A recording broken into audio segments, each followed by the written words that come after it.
page, une vidéo, je reprends ce concept que j'avais commencé sur ma chaîne où je prends en fait une page au hasard de mon livre Hypersensible et hyper sereine aux éditions Hachette de Margot Vincent qui je trouve a changé. Et puis bah je pourrais vous rajouter en fait des nouvelles informations, un nouveau regard et je trouve que c'est intéressant. Donc c'est parti. J'ai envie de vous dire stop, mais du coup vous n'êtes pas là. C'est chiant. Non, stop. Pourquoi il ne faut pas refouler ses émotions? Tiens, c'est un sujet plutôt intéressant ça, et plutôt important. Donc c'est une page sur laquelle en fait je vous parlais du fait que quand on refoule ses émotions, qu'on les met sous le tapis, je devine ce que j'ai dit, mais très logiquement que ça va faire exploser, ça va faire un effet cocotte minute. Et ça c'est très souvent le cas chez les hypersensibles, c'est-à-dire qu'en fait on va accumuler des émotions, on va pas vouloir les ressentir parce que c'est trop intense, est-ce que je vais gérer, est-ce que j'ai les ressources pour faire face? Et puis aussi, parfois, on a juste marre de ressentir. Faut quand même en parler, les gars. On a juste marre de ressentir, on a besoin de faire autre chose et c'est tout à fait ok. Donc ne vous forcez pas non plus à ressentir absolument, à pleurer absolument, parce que ça, c'est un truc que je vois dans le développement personnel. C'est un vrai truc, je vous jure. Alors qu'il n'y a aucune obligation de pleurer et de libérer. Ça, même moi, je trouve que ça peut faire partie du toc, ça. Putain, j'en suis sûre, je vous jure. De vouloir absolument faire parfaitement ce qu'il faut faire et tout. Enfin, bref. Autre sujet. Et donc dedans, je vous disais, je vais regarder, je vous parlais du mutisme.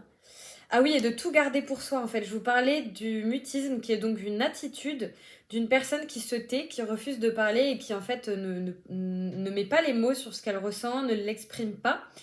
Et qui parfois en voulant tellement se protéger, va se priver aussi d'obtenir de l'aide, de remplir ses besoins, de communiquer. Parce qu'il faut savoir qu'en fait quand on exprime ses émotions, ou quand on pleure, à moins d'être face à quelqu'un qui est un psychopathe, ou qui vraiment juste ne sait pas du tout gérer ça, en général, les pleurs sont censés générer du soutien et de l'entraide entre les humains. C'est quand même important de savoir. Enfin, le fait de communiquer, etc., c'est censé générer de l'entraide. Et donc, je trouve que c'est important d'oser, pas à n'importe qui évidemment, mais d'oser confier ce qu'on ressent pour pouvoir aussi donner l'occasion aux autres de nous montrer qu'ils sont fiables pour nous. Et nous, ça nous aide à gérer nos émotions. Alors, c'est pas le cas de tout le monde. Il y a des gens qui ont vraiment appris à gérer ça avec le sport, etc. Mais il y a un moment où de toute façon, si tu poses pas les mots dessus, moi je pense qu'il va y avoir un souci, ça va exploser, tu vois. D'ailleurs, j'en parlais là aussi. Et si tu ne ressens pas d'émotion? Alors ça, c'est un truc super intéressant autour de l'alexithymie. Je voulais vous en parler parce qu'il y a des gens qui me demandent, mais est-ce qu'on peut être hypersensible et ne pas ressentir des émotions? Et oui, en fait, c'est totalement possible parce que tu peux avoir appris à te couper de tes émotions. Donc soit elles sont dessous, bien enfouies, et t'inquiète pas qu'on peut les faire ressortir, tu vois. Soit ouais, t'es vraiment très coupé, ou t'as en fait, parce que on t'a pas apporté ce qu'il fallait, une réelle difficulté à communiquer tes sentiments à l'autre, à savoir ce que tu ressens, une difficulté à les identifier. T'es très pragmatique, t'es très dans les faits en fait. Et dans ce cas-là, ce qui peut t'aider, c'est vraiment un accompagnement avec quelqu'un qui peut t'aider à nommer tout ça. Voilà. C'est pas ma spécialité, mais quand même, je pense que pas mal de gens mettent les mots sur ce qu'ils ressentent à travers mes vidéos. En tout cas, aujourd'hui, ce que je pourrais dire sur le sujet de pas refouler ses émotions, c'est qu'il n'y a pas d'obligation d'en ressentir à tout prix, de libérer ses traumas, je sais pas quoi, à tout prix.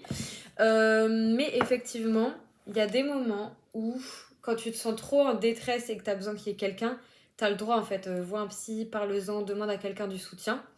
Mais sinon, ressentir vraiment, c'est sain.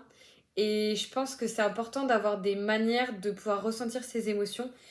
Moi, ce qui va m'aider, c'est vraiment la respiration. La musique peut vraiment m'aider à connecter à mes émotions, à ressentir. Mais c'est aussi pour moi tout à fait ok d'en avoir marre de ressentir justement et de s'occuper, avoir des objectifs de vie, être dans l'action, c'est quelque chose qui apaise naturellement.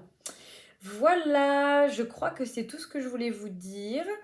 Et que oui, après, on peut avoir aussi beaucoup d'émotions parasites quand on ne se repose jamais, ou à l'inverse, quand on fait rien. En fait, il y a un équilibre à trouver entre être stimulé, être trop stimulé ou être pas assez stimulé. Surtout si t'es HPI, zèbre, etc. et que t'as un grand besoin d'intellectuel, de challenge, de nourriture intellectuelle, tu vois.